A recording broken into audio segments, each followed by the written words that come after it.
Welcome to the Vandy Sports Podcast. I'm your host, Chris Lee. Our guest today, Norman Jordan, the color commentator for Vanderbilt football. Our show sponsored by the Well Coffee House, which turns coffee into water. The Well is a coffee house with a mission to bring clean water to the world. To date, over 30 communities across the globe now have access to safe water, health, and hope. You can also make an impact by visiting a Well Coffee House today. There are locations in Brentwood, Green Hills, downtown, and Bellevue. You can find more information at wellcoffeehouse.org. The Well Coffee House, where coffee changes lives. We thank our title co-sponsor, Wellspire, Nashville's Learning and Development Center, which is located in the Gulch. Our news, sponsored by Sutherland and Belk, a local injury law firm committed to helping those injured in accidents. If you or someone you know has been in a wreck or other accident, reach out to Sutherland and Belk, see what your rights are. You can find their contact info online at sbinjurylaw.com.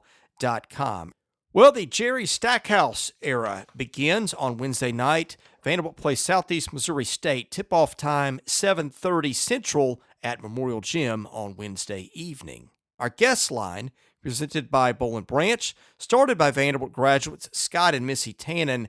I've slept on these for years, and they're amazing. Had no clue how comfortable the sheets would be till I got them. They are fair trade certified. That means they are made under safe conditions by men and women, treated and paid fairly. Try them for a month. You can return them for free, but you won't want to. Once you get the sheets, try the mattress, which was voted best mattress of 2018. Go to bollandbranch.com. That's spelled B-O-L-L. Enter the promo code Vandy and get $50 off your first set of sheets. Norman Jordan with us now. You know him as the color commentator for Vanderbilt football. Norman, welcome to the show. Hope you are well. Doing great, Chris. How are you? I am doing well. It was another chapter in a not-so-good year. Where do you want to go with this? You lead the way, I'll follow.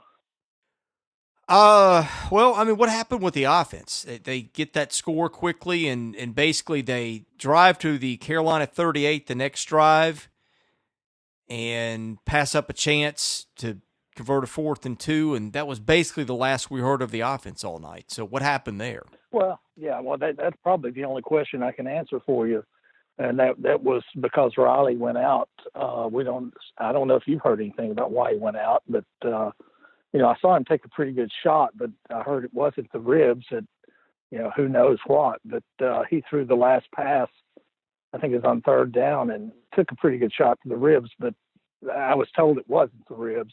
So it could be, bang your head, whatever happens with plays like that.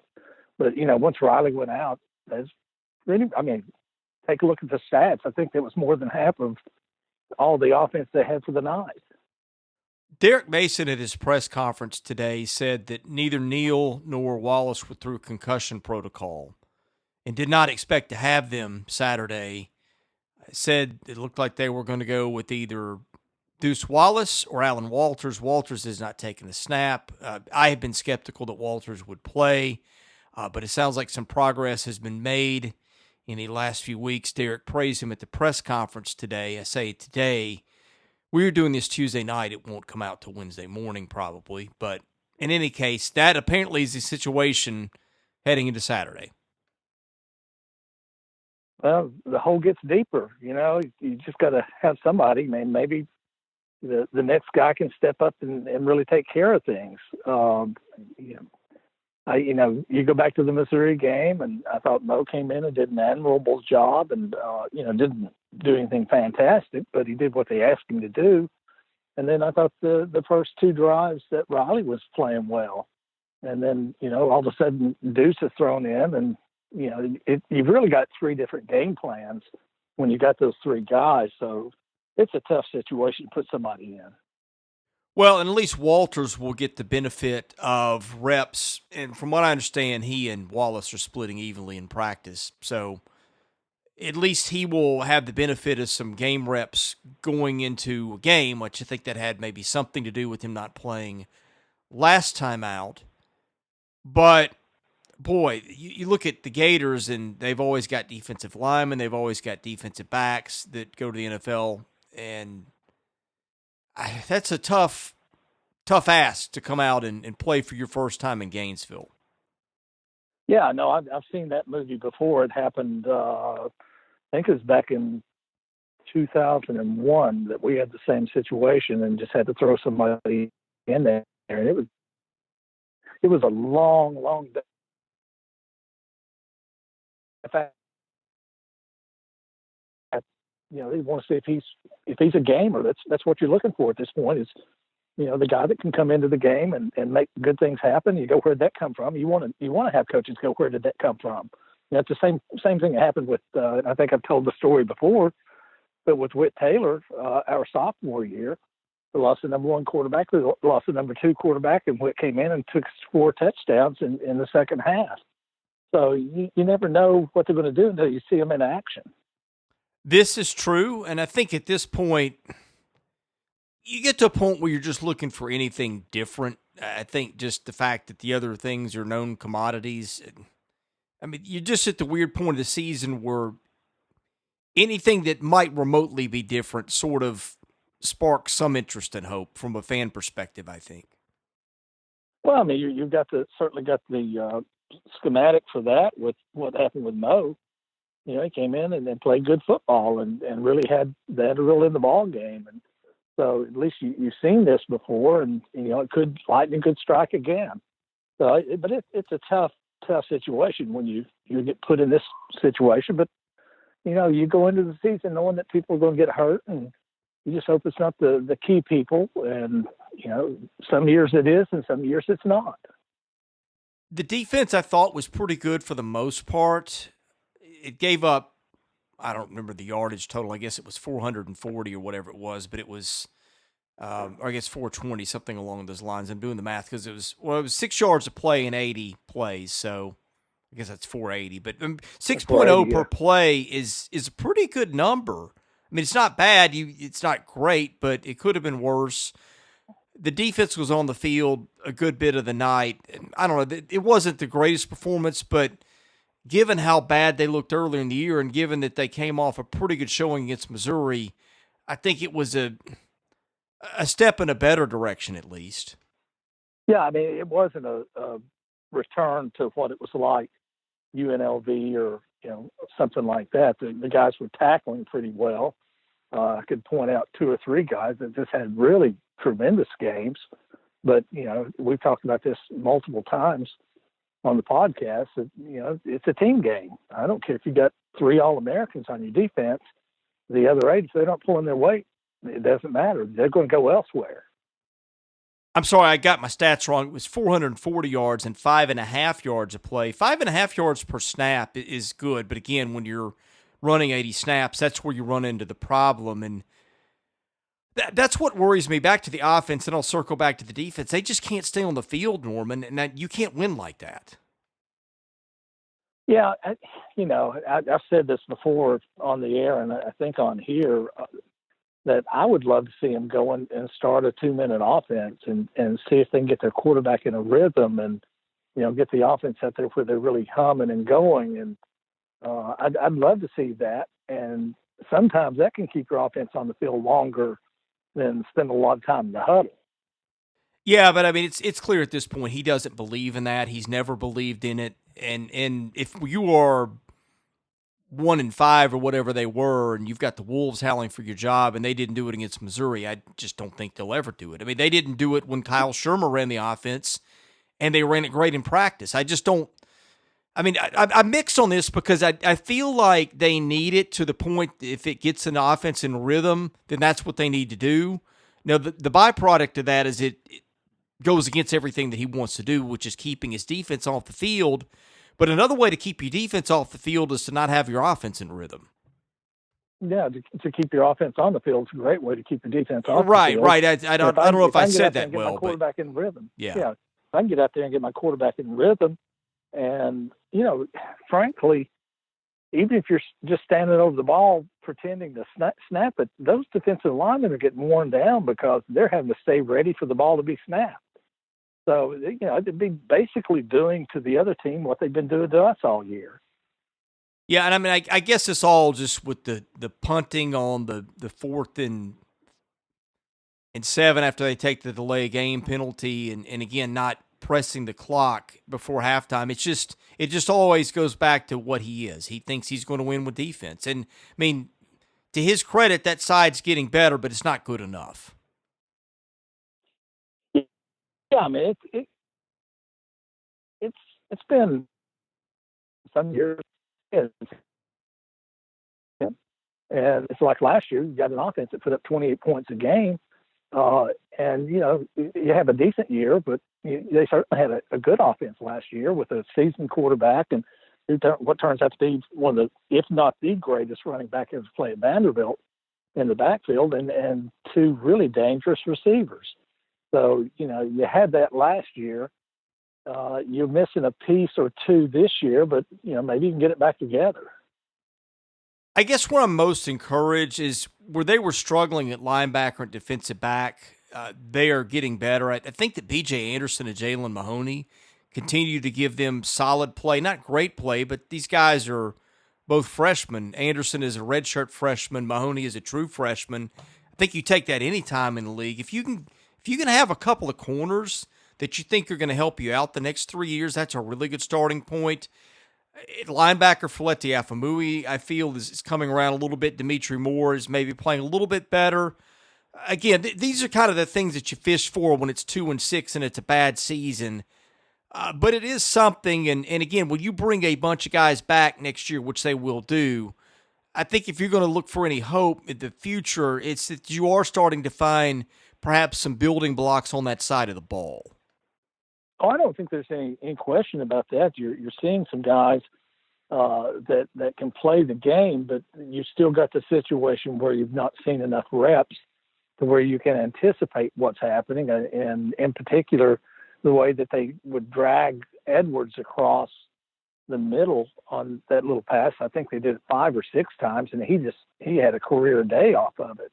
You got to recognize that when you see him head inside, you got to start closing to where the football is going to be, and you don't do that as a freshman.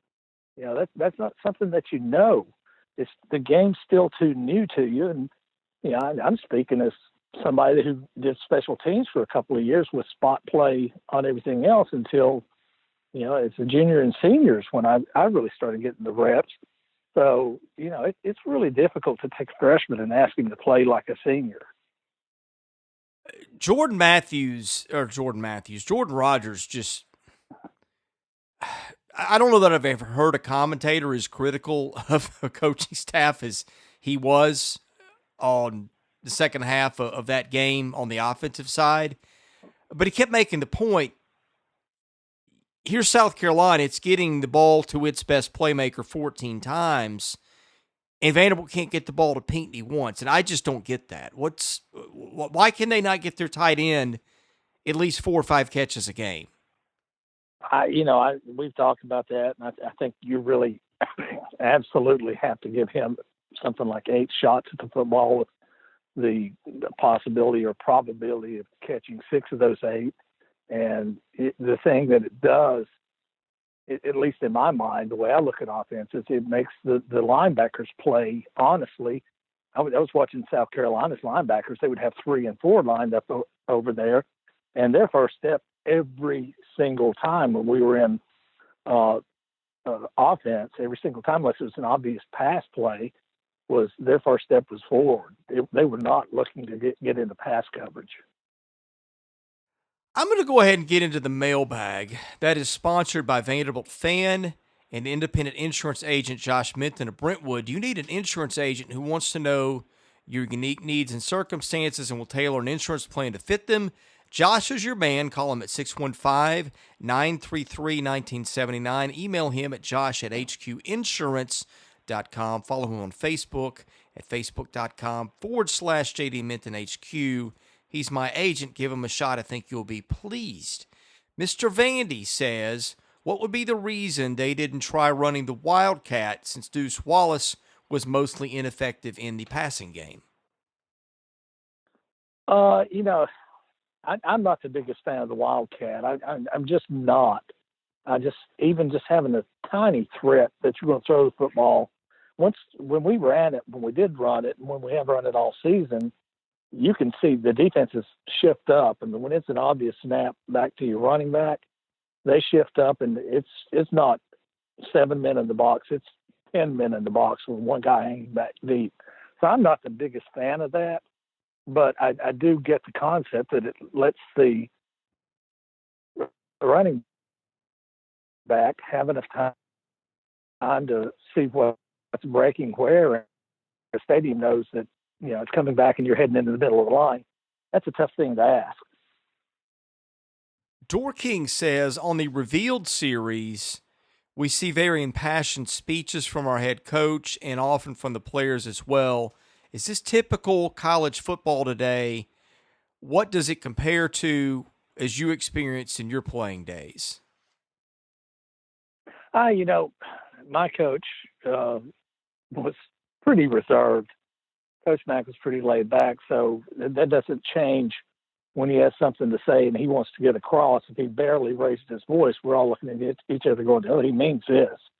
It was a different style. Coach Mack was laid back. I wouldn't call him a player's coach. I'd call him more of a coach who was concerned about his players and wanted the best for his players, but not somebody that just wanted the easy thing for his players. So, you just have different styles. And as I said, Coach Mack was very laid back. If you heard him use a darn or dang or something like that, that's as effective as some coaches cussing up a blue streak. So generally, there's not a lot of rah-rah stuff in it. Usually there's a little bit of, you get called out for something as a unit, seldom as an individual player. And there's a lot to be said for that from the standpoint of there's a lot of peer pressure. If you feel like you're not carrying your weight for the other 10 out there, then you got to do something. So frankly, I didn't see the series, and I apologize. I kind of have this day job. I do it during the week, and just I didn't get a chance to see it. I want to ask you about the offensive line. That's not been a topic of conversation in a while, I guess because there's been other areas of dysfunction that have dominated the conversation. But I will say this. They haven't been getting noticed in a bad way. I think that you have Devin Cochran that's playing, from the grades I see on Pro Football Focus, at a nice level. Tyler Steen, I think, is played okay. And again, Tyler, a kid who a year ago was playing on the defensive line. I think there's some ability there. You have Sage Young. I guess he'll be gone after this year. Sean McMoore will have 1 year left. You have Cole Clemens. He'll have, I think, one more year too, unless he's a sophomore. I think he's going to be a senior next year. But anyway, you have a group that's getting used to playing together at this point, and maybe some signs of cohesion there. What are you seeing? Oh, I think so. I mean, one thing to understand, and I'm not trying to make this thing to seem like it's a lot better than it is, but those truly were two of the best down linemen in the conference. One of those guys is going to go first round. So, I thought they did a good job. They weren't opening gaping holes, but they were, it wasn't one of those days where you got Keyshawn loose and he ran like a wild man, but still they were opening the holes for him. And, there were one or two jailbreaks, but that was about it. Carolina just seems to know how to defend Vanderbilt every year. Yeah, and I think they do a good job on offense too. I thought their offensive game plan was really good in that they ran what I termed a lot of sleight of hand, that they would try to give you a run look and pass off of it, and a pass look and run off of it. So I thought they did a good job of really mixing it up a lot and keeping the run and the pass game mixed up well. Defensively, they reflect their head coach. I mean, he's a tough guy. He was a tough player, and he's going to expect his players to play tough. It doesn't mean they won't mess up and let big plays happen, but it does mean that they're going to be out there and they're going to be playing hard, and that's the way Carolina plays. I noticed Javian Marlowe played one snap. I think I don't know if he went in motion or what he did, but he was in for one play, I think at the end of the first quarter. He's a guy I'm dying to see. They probably don't tell you guys any more than they tell us because they're sensitive about things and they like to play stuff close to the vest. But any word on why he didn't get more time? No, I really don't know. But, understand we're sitting up there. We didn't know anything about Kalijah during the game. So we're up in the press box, and there's like probably through the middle of the second quarter, I'm looking out there going, all right, this is a tough situation. Where's Kalijah lined up? And so I couldn't find him. Yeah, So, I mean, it was wild to watch on TV. It's tough in the middle.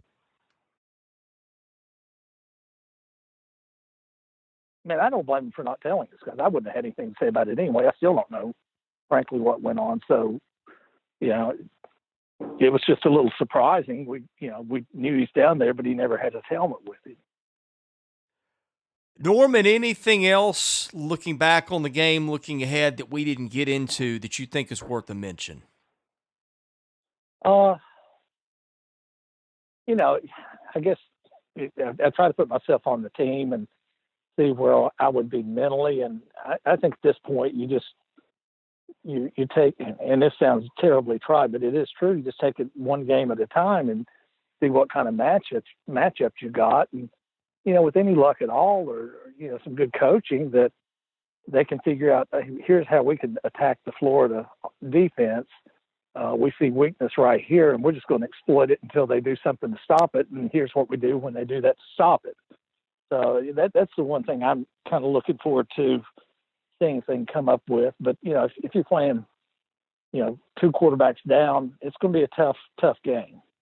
Well, I think Florida is kind of a lost cause. I don't see them going down and winning that. I think Florida's got too much on the defensive side of the ball, and Dan Mullen is a good enough offensive coach. They'll find enough points. But I do see Kentucky and Tennessee, under the right circumstances, is winnable games. I don't think either of those are bowl you over offenses by any stretch. I mean, I would not take them to win either of those games right now, but I could also see a possibility just based on style of play. And if you get in one of those 17-14 type games, that's anybody's ball game. So I don't think that the rest of the season is lost cause.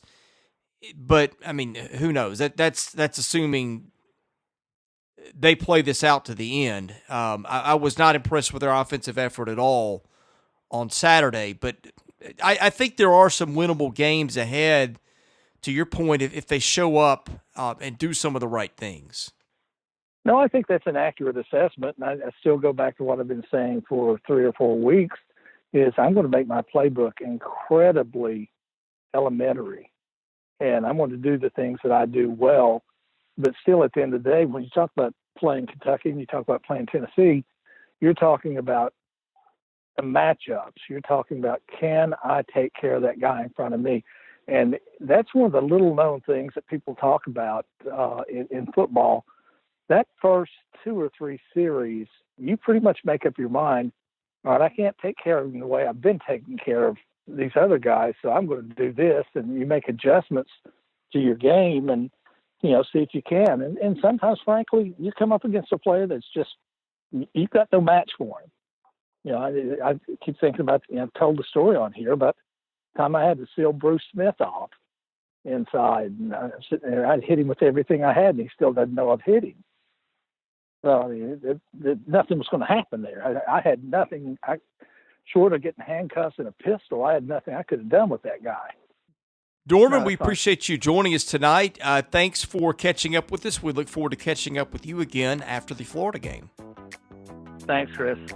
He's Norman Jordan. I'm Chris Lee, host of the Vandy Sports Podcast. Thanks for listening. We'll drop a couple more of these later in the week.